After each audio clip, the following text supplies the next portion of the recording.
मसीही का तमाम ये कंबोज लाल है, जैसा ही रंगो रूप है पैसा ही माल है। नमस्कार, मैं हूं शुभम शंकरधर। आप देख रहे हैं मनी 9 और समय हो चला है आपके favourite prime time show money central का। मेरे साथ स्टूडियो में हर रोज की तरह मनी 9 के एडिटर अंशुमान तिवारी जी जुड़ गए हैं। सर, बहुत स्वागत है आपका। कौन सी वो बड़ी खबर है सर आज जिस पे विस्तार से हम चर्चा करने वाले हैं? शुभम, मनी सेंट्रल में आपका भी स्वागत है और सारे दर्शकों का स्वागत है। आज हमारी खबरों के केंद्र में है चीन, जिसकी अर्थव्यवस्था तेजी से धीमी पड़ रही है और पूरी दुनिया अब इस समय चीन की तरफ से आ रही मंदी को लेकर चिंतित है। और हमें समझने की कोशिश करेंगे कि एलन मस्क क्या वास्तव में ट्विटर पर कब्जा कर पाएंगे, ट्विटर खरीद पाएंगे, या उनकी राह में कुछ और अभी बाधाएं हैं जिनके बारे में हमने कल संकेत किया था। और किन चीजों पर चर्चा होगी, कौन से मुद्दे होंगे, इसके लिए देखिए ऑन द शो। तो आज शुरुआत होगी रूस से। रूस को बांधने के लिए यूरोप कर रहा है एक और नई कोशिश। इसके बाद भारत की ग्रोथ पर आईएमएफ की चिंता, चीन पर गहरा रहा है कोरोना का भीषण संकट। क्या बदल जाएगी सीमेंट के बाजार की सूरत, ट्विटर की डील पर खड़े हुए सवाल, और पेट्रोल डीजल पर राज्य वैट घटाएं, ऐसा आज प्रधानमंत्री ने कहा है राज्यों के मुख्यमंत्रियों के साथ बैठक में। ऐसा उन्होंने क्यों कहा, क्या उनका मंतव्य था, इस सब पर चर्चा करेंगे अंशुमान जी के साथ। लेकिन शुरुआत करते हैं रूस की खबर से। यूरोपीय देशों को यह समझ आ गया कि रूस के तेल और गैस को बंद किए बिना उसे रोक पाना शायद मुश्किल है। यही वजह है कि यूके के देश अब नए रास्ते तलाश रहे हैं कि किस तरीके से रूस और गैस को कम किया जाए या उस पर प्रतिबंध लगाया जाए। क्योंकि अभी नए रास्ते इसलिए तलाशे जा रहे हैं क्योंकि सारे यूरोपीय देश अभी इस बात पर सहमत नहीं हैं कि तत्काल उस पर कोई एग्रेसिव स्टांस लिया जाए और उसको तत्काल बंद कर दिया जाए। सर, फिर क्या रास्ता होगा जब सारे देश एक साथ सहमत नहीं है? किस तरीके के रास्ते निकाले जाएंगे जिससे रूस को रोका जा सके? शुभम, रूस के तेल और गैस को बंद करना रूस की युद्ध की जो नीति है उसे सीमित करने के लिए या पुतिन को सजा देने के लिए जितना ज़रूरी है उतना ही कठिन है पूरे यूरोपीय देशों को एक साथ सहमत करना। क्योंकि यूरोप की कुछ अर्थव्यवस्थाएं रूस के तेल पर, खासतौर पर कच्चे तेल पर बुरी तरह निर्भर हैं। और इसलिए ये कोशिश पिछले 2-3 महीनों से लगातार चल रही है कि इन देशों के बीच में सहमति बनाई जाए। एक लॉन्ग टर्म प्रोग्राम अगस्त से कच्चे तेल की खरीद रूस से बंद करने का तय हो रहा है। उस दिशा में आगे बढ़ने के लिए एक नया प्रस्ताव चर्चा में है, जिस पर शायद अगले 1-2 दिनों में यूरोपियन यूनियन और रूस से तेल खरीदने वाले देश अपनी सहमति देंगे। और वो प्रस्ताव ये है कि रूस से जो कच्चा तेल खरीदा जा रहा है उसकी वो कीमत उसे न दी जाए जो बाजार में उपलब्ध है, यानी उसे घटाकर आधा या 1/3 किया जा सके।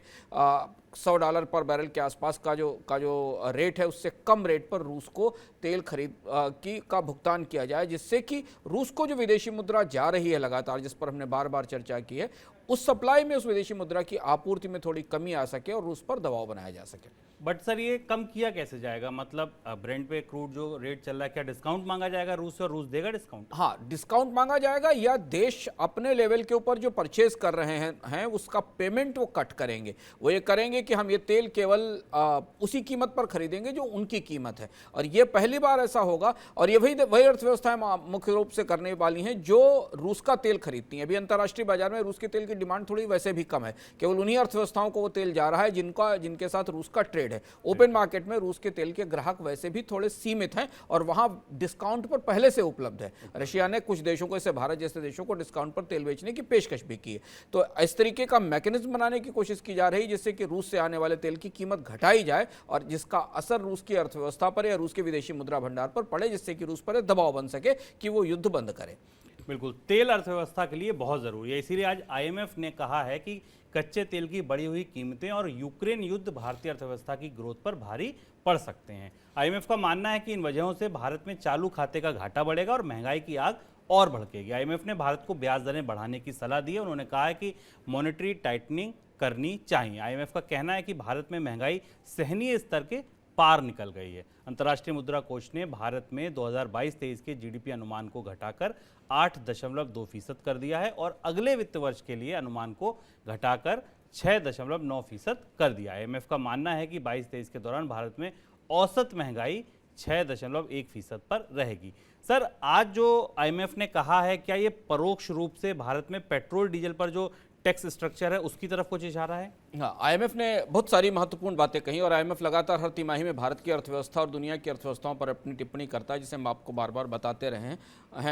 भारत के विकास दर को और ग्रोथ को लेकर जो आईएमएफ के आकलन है वो आपके सामने है। पर सबसे महत्वपूर्ण बात जो आईएमएफ ने अपनी रिपोर्ट में या अपने आकलन में कही है वो ये कहा है कि भारत के जो निम्न आय वर्ग के लोग हैं उन्हें खाद्य महंगाई और तेल की महंगाई, ईंधन की महंगाई से बचाना ज़रूरी है, और अगर ऐसा नहीं हुआ तो भारतीय अर्थव्यवस्था की रिकवरी की संभावनाएं और ज़्यादा धूमिल हो जाएंगी।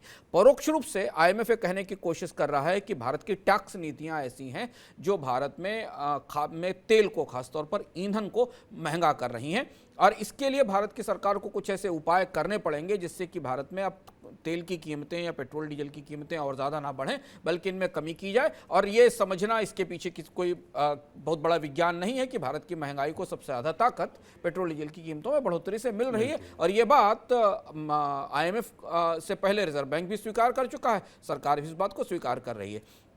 तो भारत की आर्थिक समस्याओं का या भारत की मौजूदा आर्थिक समस्याओं का पूरा दारोमदार अब पेट्रोल डीजल की कीमतों पर आकर खड़ा हो गया, जहां से महंगाई निकल रही है। पर आईएमएफ ने फूड इन्फ्लेशन की तरफ भी इशारा किया है, खाद्य महंगाई की तरफ भी इशारा किया है। खासतौर से उसने राइजिंग फूड कॉस्ट्स की बात कही है, क्योंकि भारत की आबादी में गरीबी और कुपोषण की समस्या गहरी है, और ये दो चीज़ें ऐसी हैं जो सरकार को चौतरफा अब ये बता रही हैं कि भारतीय अर्थव्यवस्था में कुछ में चीज़ें वैसी नहीं हो पा रही हैं जैसी जिस बात की उम्मीद की गई थी कोविड से रिकवरी के दौरान। ऐसा ही कुछ आज प्रधानमंत्री ने जब मुख्यमंत्रियों के साथ बैठक की, उसके बाद का प्रधानमंत्री नरेंद्र मोदी ने कई राज्यों से पेट्रोल डीजल पर वैट घटाने का आग्रह किया है। प्रधानमंत्री ने कोरोना की अगली लहर को देखते हुए बुधवार को राज्यों के मुख्यमंत्रियों के साथ बैठक की, और उसी बैठक में राज्यों से पेट्रोल डीजल पर वैट घटाकर जनता को राहत देने का आग्रह किया।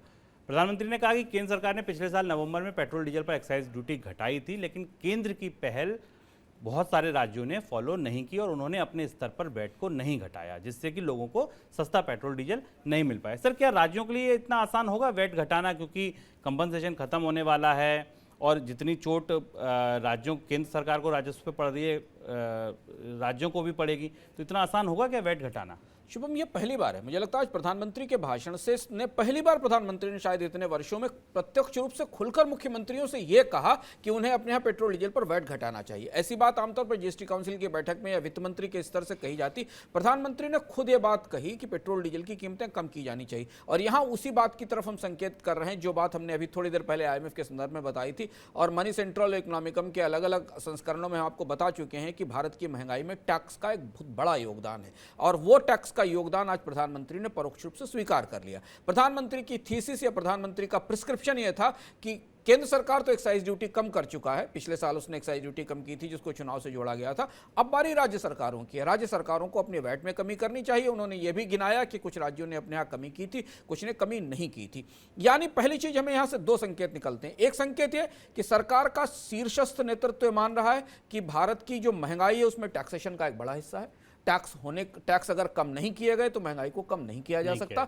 इसकी स्वीकार्यता भारत के प्रधानमंत्री के आज के भाषण से दिखाई देती। दूसरी महत्वपूर्ण बात है कि यहां से अब केंद्र और सरकार के बीच पेट्रोल डीजल की कीमतों को कम करने को लेकर एक बड़ी रस्साकशी और खींचतान शुरू होती है। ऐसा कहते हुए प्रधानमंत्री ने आमतौर पर शायद ऐसा संकेत दिया है कि अब बारी आपकी है, हमारे तरफ से जो कटौती होनी थी वो हो चुकी। और हम लगातार जनवरी से इस पर चर्चाएं देख रहे हैं कि क्या केंद्र सरकार ड्यूटी घटाएगी, केंद्र सरकार एक्साइज ड्यूटी में कमी करेगी। ऐसा कोई संकेत नहीं दिखाई दे रहा है। अब हम उस सवाल पर आते हैं शुभम, जो आपने पूछा।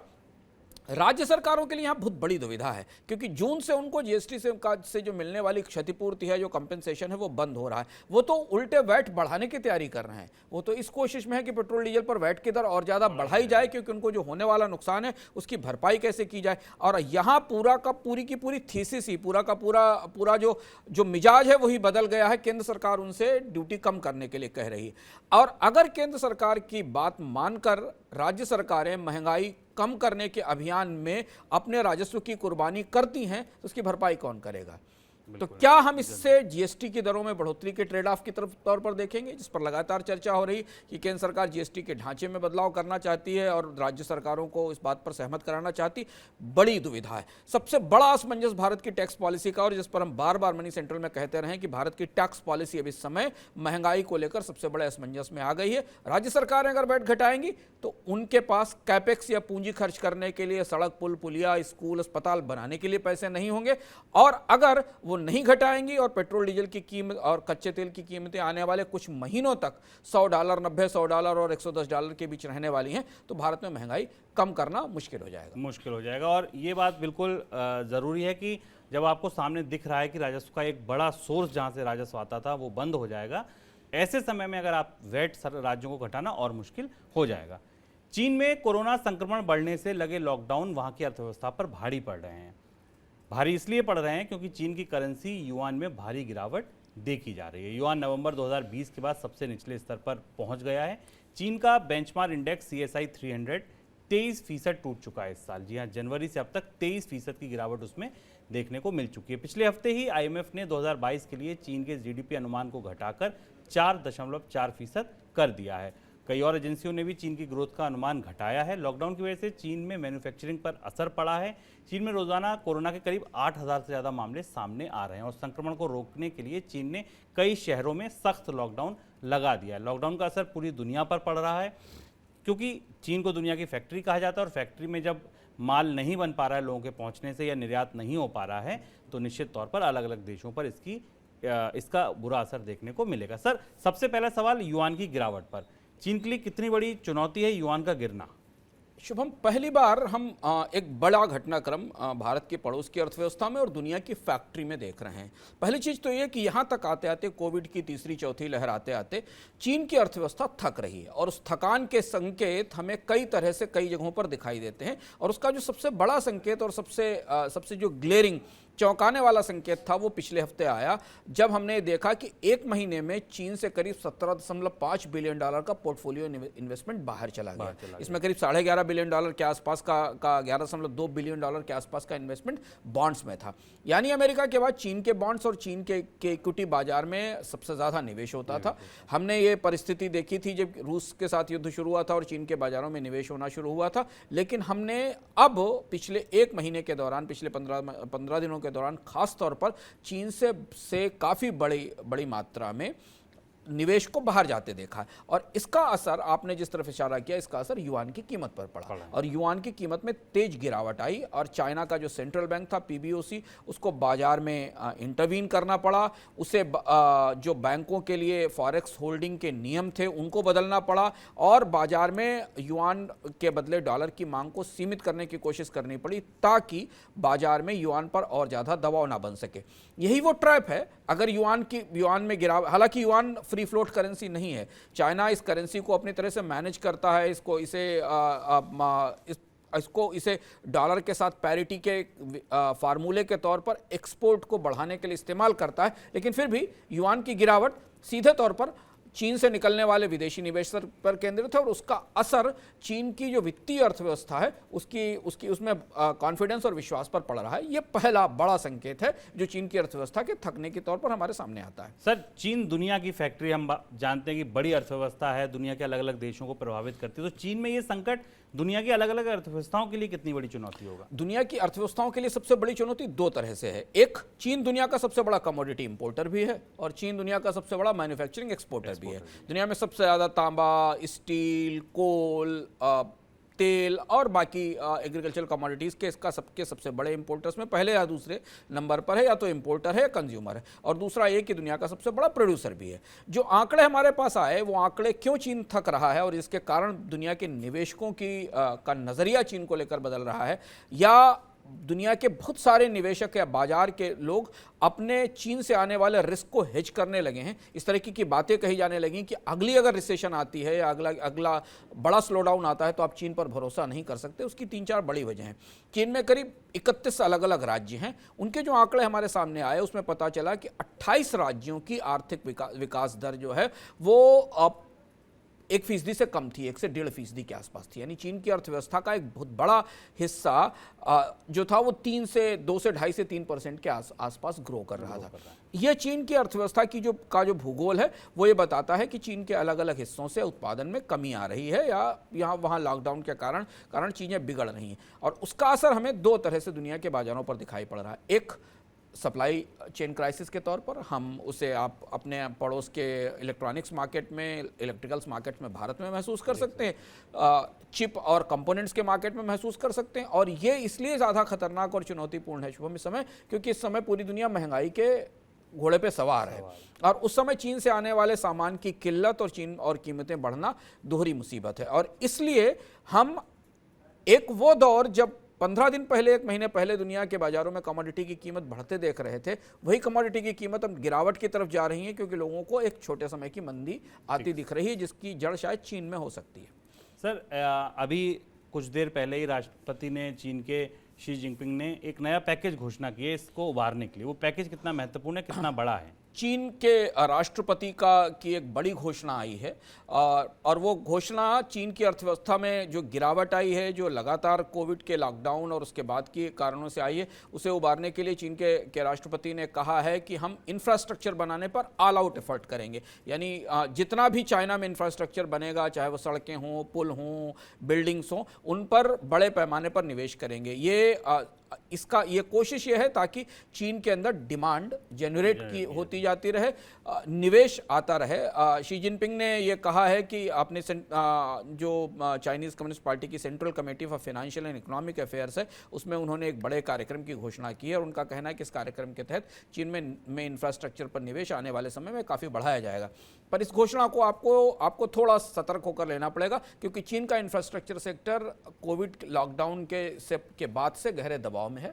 हमने वहाँ रियल एस्टेट सेक्टर में मेल्टडाउन देखे हैं, कंपनियों को डूबते हुए देखा है, बैंकों का बड़ा NPA, non performing asset infrastructure sector में मौजूद है। तो चीन का इंफ्रास्ट्रक्चर सेक्टर जो हमेशा चीन की ग्रोथ का इंजन रहा है, उस इंजन में कितनी दम बची है, क्या उसे फिनांस करने के लिए चीन के पास रिसोर्सेज उपलब्ध हैं, ये हमें बाद में पता चलेगा। लेकिन चीन की सरकार ने इस मंदी को देखते हुए आगे बढ़कर एक नया निवेश कार्यक्रम घोषित किया है। और बिल्कुल निश्चित तौर पर अगर चीन पर कोई दबाव आता है तो एक ग्लोबल ग्रोथ के लिए निश्चित तौर पर एक बड़ी चुनौती होगा। सबसे बड़ी चुनौती यह है कि दुनिया की निगाह में यह है कि इस साल क्या चीन 5.5% की 5.5% की विकास दर का लक्ष्य हासिल कर पाएगा, क्योंकि अगर ये विकास दर का लक्ष्य हासिल नहीं होता तो पूरे दुनिया के जो विकास के ग्रोथ के आकलन हैं उनको दोबारा वापस रिवाइज करना पड़ेगा। बिल्कुल। चलिए लौटते हैं भारत पर। भारत के सीमेंट बाजार में बड़ी हलचल है, कीमतें बढ़ रही हैं, 2 बड़ी कंपनियां बिकने के लिए तैयार खड़ी हैं। अंशुमान जी से बातचीत करें इस बाजार पर, पहले आप देखिए मनी 9 की स्पेशल रिपोर्ट। सीमेंट का कट्टा 30 रुपए से लेकर 50 रुपए तक महंगा हो गया। लागत बढ़ने से कंपनियों ने सीमेंट के दाम 12% तक बढ़ा दिए। सीमेंट की महंगाई के बाद घर खरीदना या उसकी मरम्मत और महंगी हो जाएगी।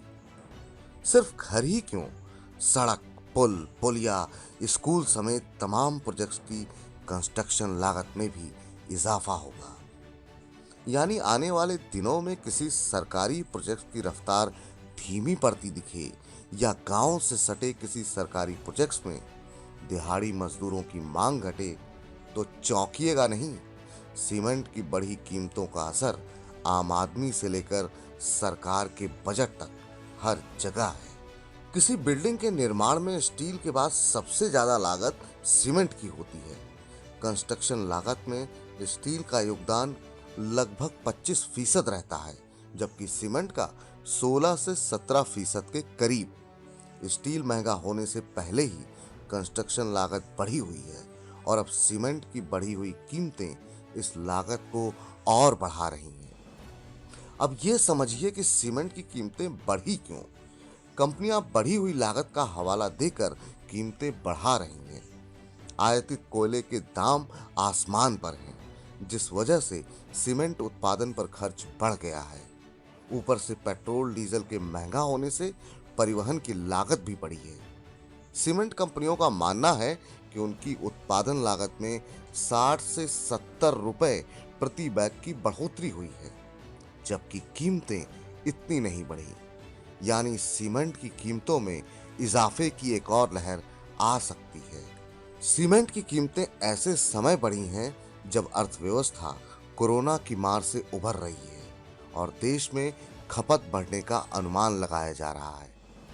रेटिंग एजेंसी इक्रा का मानना है कि वित्त वर्ष 2022-23 के दौरान देश में सीमेंट की कीमत 7 से 8% बढ़कर 38.2 करोड़ टन तक पहुंच सकती है।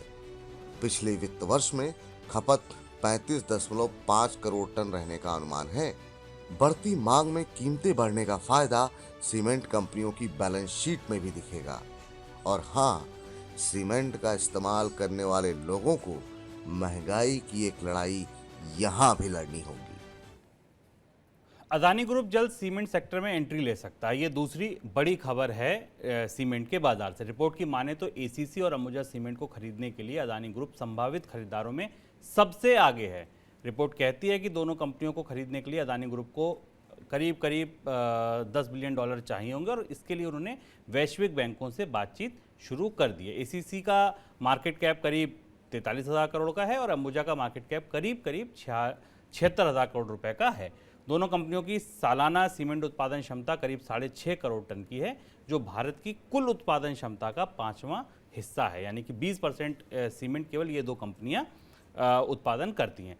सर, सीमेंट की कंपनियों का बढ़ना एक खबर है और दूसरा ये बाजार। पहले मैं खबर बढ़ने पर आता हूँ। सीमेंट की कीमतों का बढ़ना कितनी बड़ी चुनौती है? सीमेंट की कीमतें लगातार बढ़ रही हैं। हम ये तीसरी चौथी बढ़ोतरी देख रहे हैं जिसकी संभावना हमें दिखाई दे रही है, क्योंकि पिछले 1 साल 1.5 साल के अंदर कंस्ट्रक्शन रुका हुआ था, लेबर उपलब्ध नहीं थे, कंस्ट्रक्शन के काम रुके हुए थे, सीमेंट कंपनियों को नुकसान हुआ। तो जैसे सारी चीज़ों की कीमतों में बढ़ोतरी देख रहे हैं, वैसे सीमेंट की कीमतों में भी बढ़ोतरी हुई है। अब ये कंस्ट्रक्शन का सीजन दोबारा रिवाइव हो रहा है, सरकारों के कैपेक्स भी आ रहे हैं, उनको भी निर्माण करना है, तो सीमेंट कंपनियाँ रह रहकर क्रमशः बाजार में मांग से मैच करते हुए कीमतें बढ़ा रही हैं। पर अगर आप पिछले 4-5 महीने की कीमतों, पिछले 2-3 क्वार्टर की कीमतों में बढ़ोतरी देखें तो खासी महंगी हो चुकी है सीमेंट भारतीय बाजार में।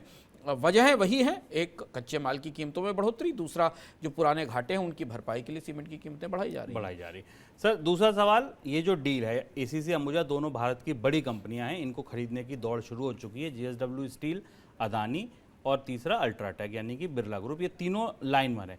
इस डील के बाद पहली बात तो इस डील में आपको क्या लगता है, किस तरीके से बाजार की तस्वीर बदलेगी, और दूसरा क्या है, मोनोपोली का संकट दिख रहा है आपको? शुभ, ये दोनों कंपनियां बिकने के लिए इसलिए आ रही हैं क्योंकि दुनिया की सबसे बड़ी कंपनी होलसिम भारत छोड़ रही है। होलसिम ने काफ़ी लंबे समय से भारत में निवेश कर रखा था। होलसिम 2005 में 17 साल पहले भारत में आई थी और उसके नियंत्रण में भारत की 2 बड़ी सीमेंट कंपनियां, जिनका जिक्र शुभम ने भी किया, और अंबुजा और एसीसी सीमेंट, इनका करीब 66 मिलियन टन के आसपास की इनकी कैपेसिटी है। और एक अंबुजा के पास अगर हम देखें तो उत्तर और पश्चिम भारत का बाजार है और एसीसी के पास दक्षिण और पूर्वी भारत का बाजार है। भारत में सीमेंट का बाजार किसी अन्य दूसरे उत्पाद के बाजार की तुलना में अलग है, क्योंकि सीमेंट एक भारी प्रोडक्ट है और उसको रीजनल मार्केट के आधार पर नापा जाता है। अब होलसेल इसे बेचना चाहती है। अडानी पहली बार इस सीमेंट के बिजनेस में आने की तैयारी में है। इससे पहले अडानी समूह सीमेंट के बिजनेस में नहीं था। 2 और सीमेंट मैन्युफैक्चरर्स, जेएसडब्ल्यू और अल्ट्राटेक, जो सीमेंट के बिजनेस में पहले से हैं, वो भी इसे आगे लेने के लिए तैयार हैं।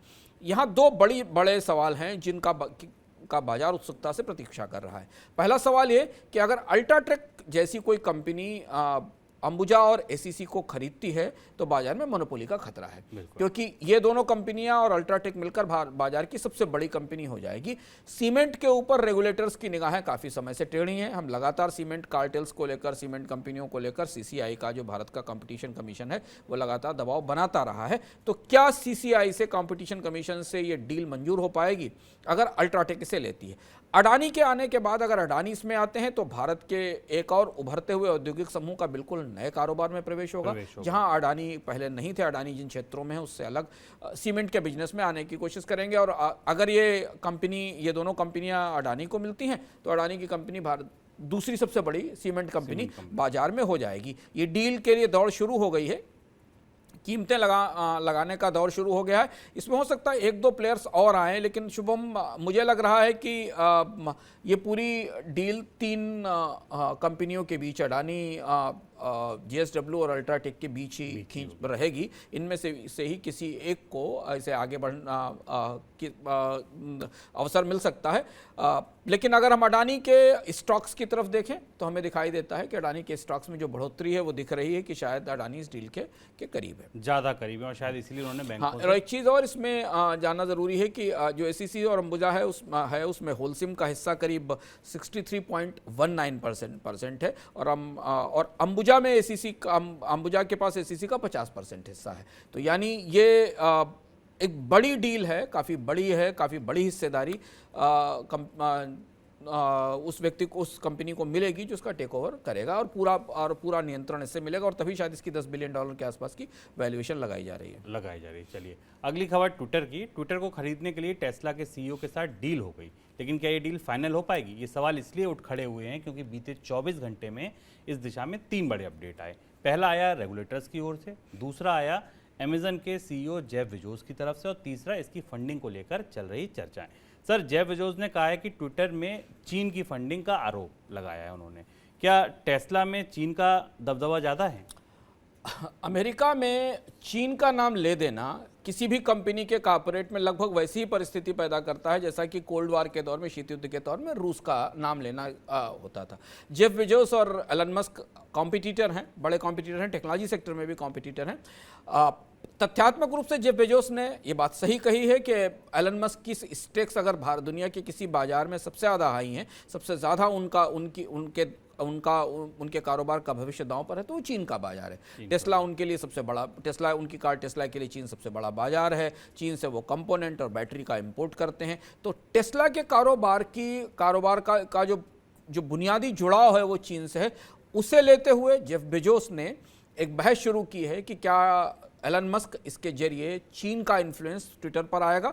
राजनीतिक रूप से ये काफ़ी गहमा गहमी वाला मुद्दा है, और शायद अमेरिका के रेगुलेटर्स और अमेरिका के लोग जो चीन को भविष्य का कॉम्पिटिटर के तौर पर देख रहे हैं वो इस विषय पर विचार करेंगे। तो ये पहली चीज़ है। और चीन के साथ एलन मस्क का रिश्ता किसी से छिपा नहीं है। 2019 में टेस्ला पहली ऐसी विदेशी कार कंपनी थी जिसको चीन में फैक्ट्री लगाने की इजाज़त दी गई थी। तो अब एलन मस्क इसके बाद बहुत सारी सफाई देंगे, रेगुलेटर्स उनसे बहुत सारे सवाल पूछेंगे, चीन से उनके कारोबारी रिश्तों पर प्रश्न उठाया जाएगा। टेस्ला के चाइनीज़ बिजनेस का फ्यूचर में ट्विटर पर क्या असर पड़ेगा, ये सारे सवाल एलन मस्क को आगे आने वाले समय में फेस करने पड़ेंगे। सर, रेगुलेटरी अप्रूवल्स का क्या इशू है? अमेरिका के रेगुलेटर्स ने भी कुछ नहीं कहा इसके ऊपर। अमेरिका के रेगुलेटर्स आमतौर पर ऐसे टेक ओवर्स में सीधे दखल नहीं देते, लेकिन ये एक अलग सा टेक ओवर है सोशल मीडिया कंपनी का। पर यूरोपियन कमीशन के रेगुलेटर ने साफ साफ कह दिया है कि ट्विटर को जैसा वो बनाना चाहते हैं एलन मस्क, वैसा नहीं बना पाएंगे, क्योंकि उसकी वजह यह है कि ट्विटर और सोशल मीडिया अलग अलग देशों के कानूनों के हिसाब से चलता है, और एलन मस्क को वो सारे नियम और शर्तें कि ट्विटर का इस्तेमाल गलत प्रचार में, फेक न्यूज़ में, चीज़ों को भड़काने में ना किया जाए, जिसके लिए यूरोप ने बहुत सख्त नियम बना रखे हैं, उन सब का पालन करना पड़ेगा। यानी जो बात हमने कल कही थी कि रेगुलेटर्स, अमेरिका ने तो अभी नहीं बोला, पर यूरोप के रेगुलेटर्स ने इस पूरी डील को करीब से समझना शुरू कर दिया है, देखना शुरू कर दिया है, और वो अपने तरीके की शर्तें सामने ला सकते हैं, क्योंकि ये social network publicly held company से एक प्राइवेट कंपनी में बदल जाएगा। तो यूरोपियन रेगुलेटर्स क्या कहते हैं ये करीब से देखना होगा। अमेरिकन रेगुलेटर्स ने अभी अपने कार्ड्स नहीं खोले हैं। अभी उन्होंने ये नहीं बताया है कि इस संभावित टेक ओवर पर उनका क्या रुख होगा। और सर, तीसरा बड़ा सवाल इसकी फंडिंग को लेकर है। फंडिंग को लेकर बड़ी चिंताएं देखने को मिली हैं। टेस्ला का हमने देखा वैल्यूएशन गिर रहा है, ये कितनी बड़ी चिंता है फंडिंग को लेकर? शुभम, कल हम लोग इस पर विस्तार से चर्चा कर चुके हैं कि ट्विटर का एलन मस्क की तरफ से टेक ओवर टेस्ला के निवेशकों के लिए चिंता की बात है, और वो वजह हमने आज देखी जब टेस्ला के वैल्यूएशन में लगातार गिरावट आती दिखाई दी है। शुरुआत में ऐसा माना जा रहा था कि एलन मस्क ट्विटर को खरीदने के लिए बहुत इच्छुक नहीं है, या उन्होंने सिर्फ इसको लेकर कोई बड़ा फिनांस प्लान नहीं रखा है, लेकिन अब उन्होंने ये बताया है कि वो बैंकों से कर्ज लेंगे, करीब $12 मिलियन का टेस्ला के शेयर प्लेस करेंगे। ये फिनांसिंग का पूरा प्लान अभी सामने आना है स्पष्ट रूप से। इसके एक छोटे छोटे डिटेल्स रेगुलेटर्स और ट्विटर का बोर्ड समझने की कोशिश करेगा। 24 अक्टूबर तक का टाइम है। अगर 24 अक्टूबर तक ये डील फाइनल नहीं हुई तो दोनों में से कोई भी पार्टी एग्जिट कर सकती है इस डील से। दूसरी चीज ये कि ट्विटर के ने अपने कर्मचारियों से और अपने लोगों से कहा है कि 2 से 3 महीने से कम समय में इस डील पर फैसला नहीं हो पाएगा। तो इसलिए अभी ये जो चिड़िया है ट्विटर की, ये एलन मस्क इसको पकड़ के कर पाएंगे इसमें बहुत सारे और अलग अलग सवाल हैं। फाइनेंसिंग का प्लान सिक्योरिटी एक्सचेंज कमीशन को दिखाना होगा।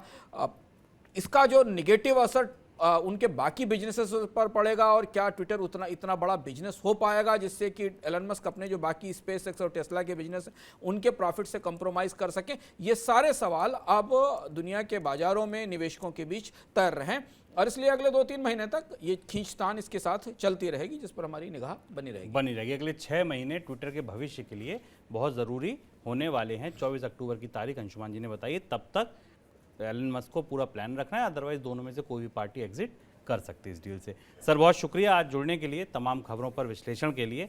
तो ये था आज का मनी सेंट्रल, लेकिन जाते जाते हम आपको छोड़ के जा रहे हैं LIC से जुड़े कुछ तथ्यों के साथ। अगर आप IPO में पैसा लगाना चाहते हैं LIC का, तो इन तथ्यों को जान लेना आपके लिए बेहतर होगा। और अगर आपने अब तक YouTube चैनल को फॉलो नहीं किया हमारे, तो तत्काल इसे फॉलो कर लीजिए, बेल आइकन पर क्लिक कर दीजिए।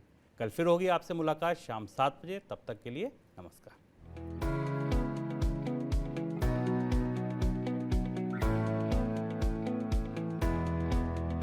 तेरी का नाम ये कम वो दीवार है, कैसा ही रंगो रूप है।